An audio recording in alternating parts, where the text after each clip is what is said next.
बांग्लादेश से जो तस्वीरें सामने आ रही हैं वो तरह तरह के सवाल खड़े कर रही हैं। सवाल ये भी कि आखिर बांग्लादेश में इस्कॉन को इस तरीके से टारगेट क्यों किया जा रहा है और वहां पर कितने मंदिर हैं इस्कॉन के, संपत्तियां कितनी हैं, वो भी हम इस खबर में आपको बताएंगे, तो ध्यान से इस खबर को सुनिए। पिछले कुछ दिनों में बांग्लादेश में इस्कॉन को लेकर तनाव काफी ज्यादा बढ़ गया है और जिसके चलते इस संगठन पर प्रतिबंध लगाने की मांगें अब तेजी से वहां पर उठ रही हैं। 5 अगस्त 2024 को प्रधानमंत्री शेख हसीना की सरकार के पतन के बाद बांग्लादेश में इस्कॉन मंदिर उन पहले हिंदू स्थानों में से एक था जिन पर उपद्रवियों ने हमला किया था।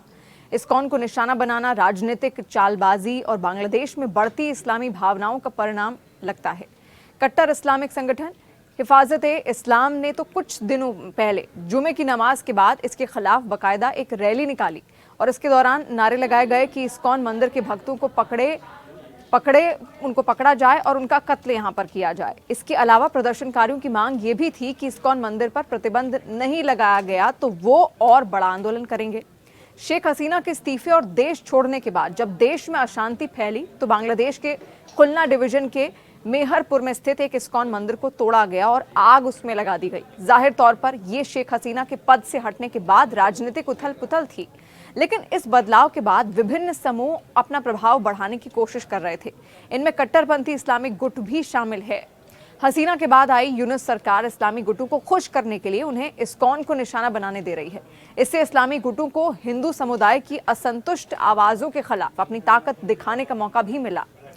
बांग्लादेश में इस्कॉन पर हिंसा भड़काने और राजनीतिक पार्टी से जुड़े होने के आरोप भी लगाए गए हैं।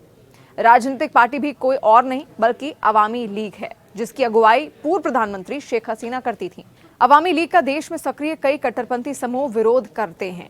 सोशल मीडिया पर इस्कॉन विरोधी हैशटैग चलाए जा रहे हैं और इसमें इस संगठन को खतरे के रूप में पेश किया जा रहा है और इन पर प्रतिबंध लगाने की मांग की जा रही है।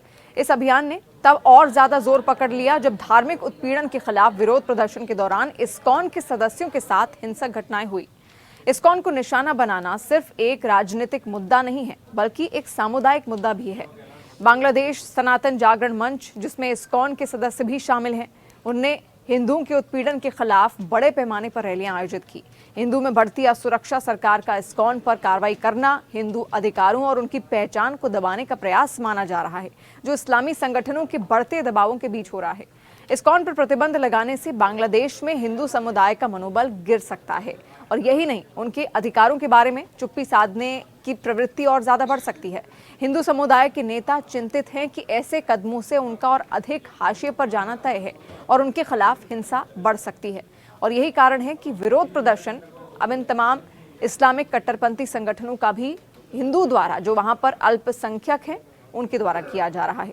इस खबर पर आपका क्या कहना है और बांग्लादेश में जिस तरीके से तनाव का माहौल इस वक्त बना हुआ है उसको लेकर भी अगर कोई बात, अपने सुझाव आप यहाँ पर साझा करना चाहते हैं तो फीडबैक के जरिए अपना जो सुझाव है वह हमें आप दे सकते हैं।